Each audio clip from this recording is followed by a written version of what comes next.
Just looking around, it's clear that not all flags are cloth banners blowing in the breeze.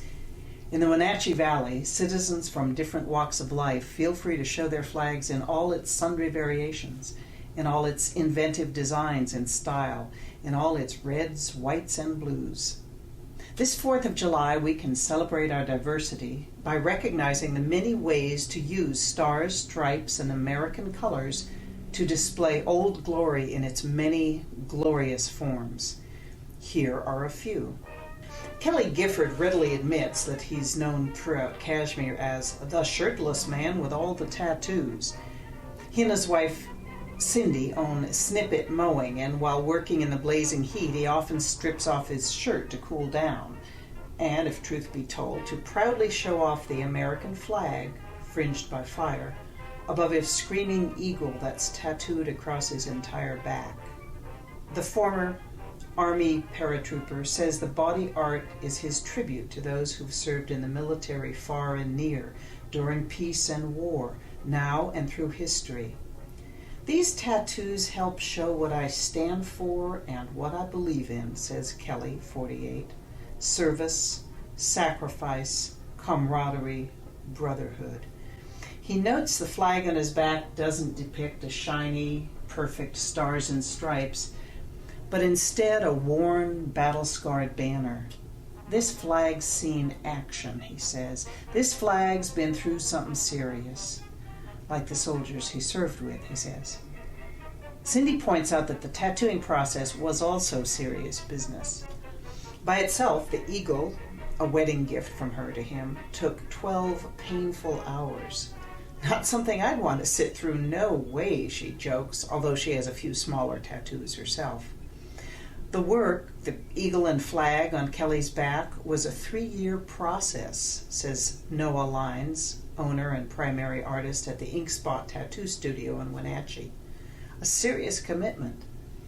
Lines has drawn, inked, or modified all of Kelly's body art and says he feels a strong bond to Kelly, not only through tattooing, but a shared past. Lines is also an Army veteran.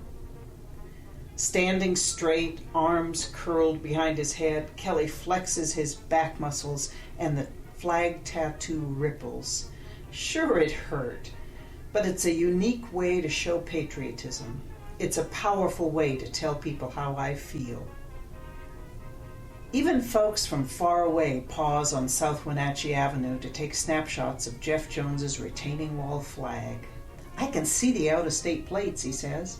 I look and see people have gotten out of their cars, and there they are, snapping away, all excited at the size of the thing. The flag, caught blowing in the wind by a team of artists, we'll get to that subject in a moment, was painted on a blank concrete retaining wall at Jeff's upholstery shop about 8 years ago. It measures about 10 by 14 feet. I'd been staring at that blank wall and wondering what to put there, he says. And then it happened. 9/11. After that, a flag was the obvious choice.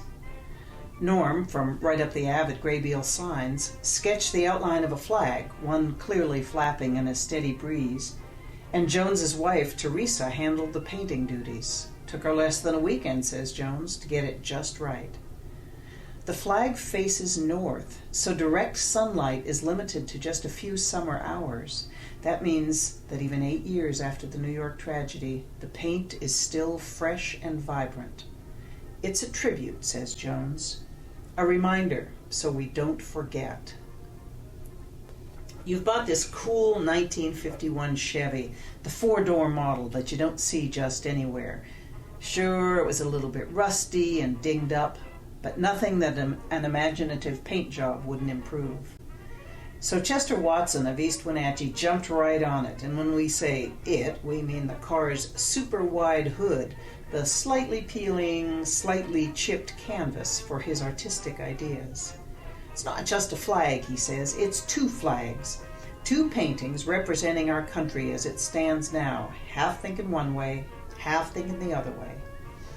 If you sit in the driver's seat, and that's hard to do because the interior needs more than a little work, the right half of the hood is a representation of the Confederate flag, white stars on a ribbon of blue. Now, Chester, an Obama supporter, is quick to point out that this rebel flag doesn't reflect his politics, but is more a symbol of the split in our national debate. The hood's left side boasts the standard flag of the United States, white stars on a blue field with stripes running down the... The stripes were supposed to run down the full length of the 58-year-old classic, but that never happened. Chester, Vietnam vet from 1971-72, says his attention refocused elsewhere, on his health, his finances, the tasks of daily life. It's been that way for the past 5 years. But she's still a beauty, that's for sure, says Chester. And then he throws in this historical tidbit. It's rumored this particular Chevy, 4 doors, special light array, might have been an early model state patrol car. She has the look, he says, sleek with muscle.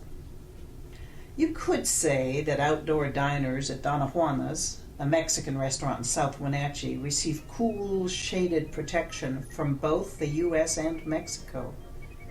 That's because the big umbrellas at the restaurant sidewalk tables are handcrafted from flag fabrics representing the two nations. I come from Mexico, says Juana Naranjo, a naturalized U.S. citizen, but I live now in the United States. She pulls the umbrella fabric, fanning it out, to show the perfectly sewn seam that joins the two symbols. You see, she asks, smiling, we're together. Juana's daughter, Elvira Aguilar, helps translate her mother's explanation. The flag fabrics come from California, but were handmade by an aunt right here in Wenatchee. That aunt is Maria Esquivel, an experienced seamstress who makes clothes and other items. The umbrellas show our connection to the two places most important to us. Unfurled last summer, the 6-foot-wide umbrellas have since proven to be a big hit with customers, says Juana. Diners sit in the sidewalk shade, lunch on spicy chivo or goat tacos, and the restaurant's always popular tamales, and ask if they can buy one of the umbrellas for themselves. A lot of people like them, says Juana, and like how they show our countries side by side. If you think of Rocky Reach Dam's extensive gardens as front room for the Chelan County PUD, says former PUD manager Jerry Kopp, then the huge flag flower bed that's been there for decades is the centerpiece. Yes, it's our pride and joy, he says.